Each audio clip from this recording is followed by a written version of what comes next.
Marvel lleva más de 9 años construyendo algo en silencio. Película tras película, fase tras fase, han ido sembrando nombres, caras y rencores. Y la mayoría de los fans lo vio, pero no lo conectó. Los Seis Siniestros, el equipo de villanos más icónico de toda la historia de Spider-Man. El que en los cómics casi lo destruyó por completo. El que en el MCU lleva toda una década a punto de formarse sin que nadie lo confirme oficialmente. Hasta ahora. Porque si analizas quién está confirmado en Brand New Day, quién regresa y quién todavía no sabemos quién es, los números dan exactamente 6. Y eso no es casualidad. Hoy vamos a sumergirnos en la historia completa de todos los villanos de la saga de Spider-Man. ¿Quiénes son?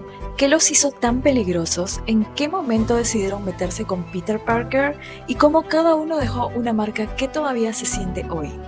Después, te cuento quiénes están llegando en Brand New Day, de dónde vienen y qué nos dice su presencia sobre el futuro de Spider-Man.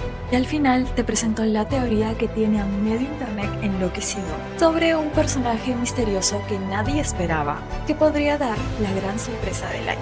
Quédate hasta el final porque hay un detalle al cierre del video que te va a cambiar la forma de ver Brand New Day antes de entrar al cine. Antes de entrar al análisis, necesito que todos tengamos el mismo punto de partida porque esto tiene más historia de lo que parece. Los Seis Siniestros no nacieron en el cine, nacieron en los cómics de Marvel en 1964, en una época donde el mundo de los cómics estaba experimentando algo que nunca había pasado antes. Los villanos empezaban a tener tanto peso narrativo como los héroes. Stan Lee y Steve Ditko, los creadores originales de Spider-Man, se dieron cuenta de que su héroe era tan bueno enfrentando amenazas individuales que la única forma de verdaderamente ponerlo contra la pared era unir a sus peores enemigos en un solo frente. En 1964, Estados Unidos atravesaba la Guerra Fría. La tensión social era máxima. En ese clima de amenaza constante, los lectores querían ver a su héroe enfrentarse ante lo imposible. Y Stan Lee les dio exactamente eso. Y así nació la idea. Un equipo no de héroes, de villanos, con un único objetivo: destruir a Spider-Man. El line-up original de los cómics lo formaron el Doctor Octopus como líder, el Buitre, Misterio, el Hombre de Arena, Electro y el Kraven. 6 mentes criminales, 6 poderes distintos, una sola misión. En el MCU ese momento nunca ha llegado oficialmente, pero los ingredientes llevan ya largo tiempo sobre la mesa. En Spider-Man Homecoming ya teníamos al Escorpión y al Buitre en la misma escena de la cárcel, tramando venganza juntos.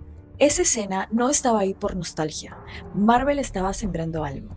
Y Brand New Day puede ser finalmente la cosecha de todo lo que plantaron hace 9 años. Hoy vamos a ver quiénes han sido los villanos más memorables de toda la saga. Esta es la primera película de Tobey Maguire en 2002, está lo que se viene en julio del 2026. Y al final vas a entender por qué este es el momento más importante de la historia de Spider-Man en el cine. Empezamos con el más importante. No es el más poderoso, pero sí el más importante. El Duende Verde, enemigo definitivo de Spider-Man, no porque sea el más invencible, sino porque es el más personal.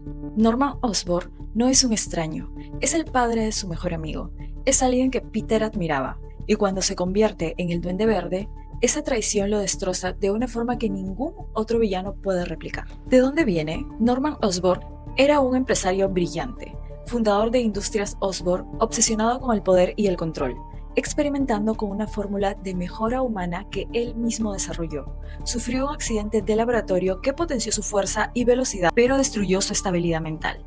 La fórmula lo dividió en dos: el hombre de negocios frío y calculador de día y el duende verde y violento de noche. En la película de 2002 con Tobey Maguire, William Dafoe construyó un villano que no solo era físicamente amenazante, sino psicológicamente perturbador. Esa dualidad entre Norman, el mentor, y Duende, el destructor, es lo que hace que el personaje funcione después de 20 años. Y cuando regresó en No Way Home en 2021, no regresó como un cameo nostálgico.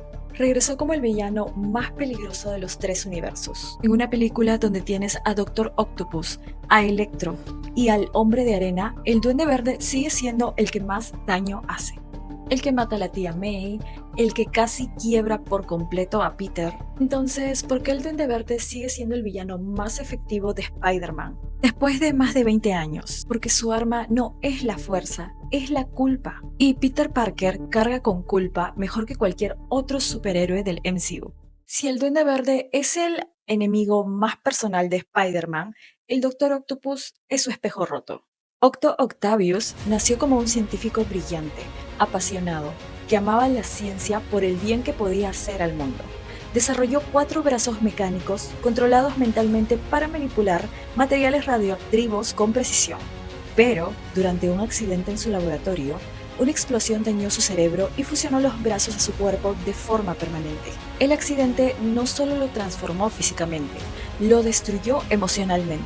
En los cómics y en la película de 2004 es exactamente lo que Peter Parker podría haberse convertido. Un científico brillante que perdió a alguien que amaba, que dejó que el dolor lo consumiera, que usó su inteligencia para el mal que en lugar del bien. Alfred Molina en Spider-Man 2 de Sam Raimi construyó probablemente el villano más humano de toda la historia del cine de superhéroes. No lo odias, lo entiendes, y eso lo hace infinitamente más aterrador que cualquier otro monstruo unidimensional. Su regreso en No Way Home fue uno de los momentos más aplaudidos de la película, porque cuando Otto finalmente recupera el control de sus tentáculos y mira a Peter, ves al hombre que era antes del accidente. Doctor Octopus en los cómics no solo lideró a los 6 Siniestros, llegó a tomar el cuerpo de Peter Parker y lo utilizó durante meses, convirtiéndose en el superior Spider-Man. Si Brand New Day está construyendo algo con los 6 Siniestros, ¿quién va a liderar esta vez? Eso es lo que nadie se está preguntando todavía.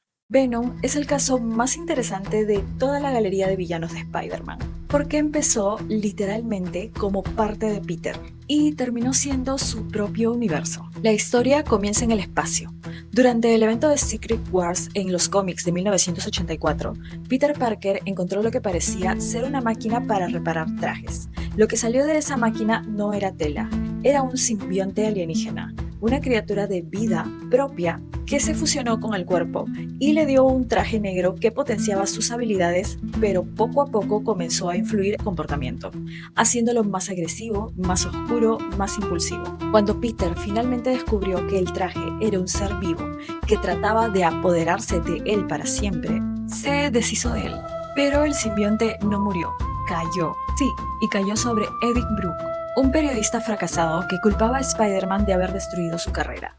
2 seres llenos de odio hacia el mismo hombre unidos en uno solo. Así nació Venom. Lo que hace a Venom único entre todos los villanos de Spider-Man es que conoce todos sus secretos. Conoce su identidad, conoce sus miedos, conoce sus movimientos porque fue parte de él. En Spider-Man 3 de 2007 con Tobey, el personaje no tuvo tiempo en pantalla que merecía.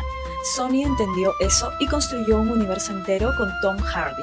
3 películas, una relación entre Eddie y el simbionte que es parte terror, parte comedia, parte historia de amor extraña. Al final de No Way Home, cuando Doctor Strange devuelve a todos a sus universos, Eddie Brock regresa al suyo, pero deja algo atrás, un fragmento del simbionte que se queda en el universo del MCU.